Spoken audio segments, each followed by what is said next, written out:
முருகன் பக்தர்கள் அனைவருக்கும் அன்பு வணக்கங்கள். என் அன்பு குழந்தையே, நாளையே உன் துணையிடம் சேரும் நிகழ்வு உனக்கு நடக்கப் போகின்றது. உன் நீண்ட நாள போராட்டம் ஒரு அதிசயத்தில் முடிய போகின்றது தங்கமே. உன்னுடைய வாழ்க்கை துணை உனக்காகவே படைக்கப்பட்டவர், கடவுளால் இணைத்து வைக்கப்பட்டவர். இப்போதைய சூழ்நிலையை வைத்து எந்த ஒரு முடிவையும் நீ எடுக்காதே. சிறிது காலம் பொறுமையாக இரு.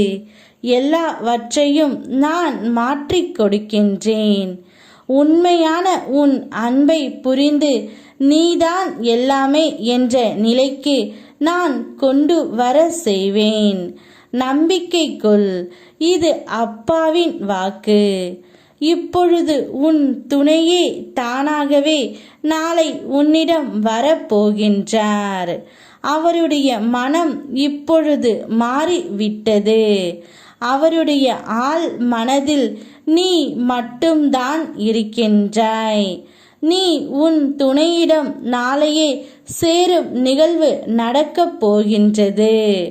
உன்னை பற்றி இல்லாததை இருப்பதாக அவதூறு கூறியவனும், நீ இல்லாத நேரம் உன்னை பற்றி தவறாக புறம் பேசி திரிந்தவனும் அதற்குரிய கூலியை வெகு சீக்கிரமே அனுபவிப்பார்கள். உன்னை கவலைப்பட வைத்தவர்களே நீ அதிகமாய் நம்பும் உன் இறைவன் கவனிக்காமல் விட்டு விடுவேனா என்ன? நீ அவர்களை மன்னிக்காதவரை உன்னுடைய முருகனப்பா நானும் அவர்களை மன்னிக்க மாட்டேன் என்பதை நீ புரிந்து கொள். சில நன்மைகள் நடக்கும்போது திருஷ்டியாய் சில பிரச்சனைகளும் வரத்தான் செய்யும். நீ உன் வாழ்க்கையில் நடக்கும் நன்மைகளில் மட்டும் கவனம் செலுத்து.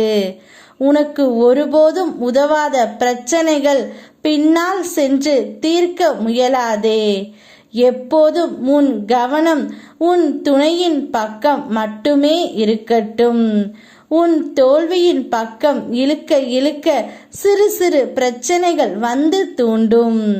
அவற்றை கவனமாக தவிர்த்துவிட்டு மனதை அமைதியாக வைத்துக்கொண்டு உன் கடமைகளை செய்ய முயற்சி செய் தங்கமே. நீ நினைத்த பல நல்ல விஷயங்களை செய்ய வேண்டிய நேரம் இது. நாளையே உன் துணையுடன் நீ இணைய போகின்றாய். சந்தோஷமாக இரு. அனைத்துமே இனி உன்னுடைய வாழ்க்கையில் அற்புதங்கள் நடக்கப் போகின்றது. கூடிய விரைவில் அதற்கான மாற்றத்தை நான் தருகின்றேன். யாமிருக்க உனக்கு பயமேன். ஓம் முருகா.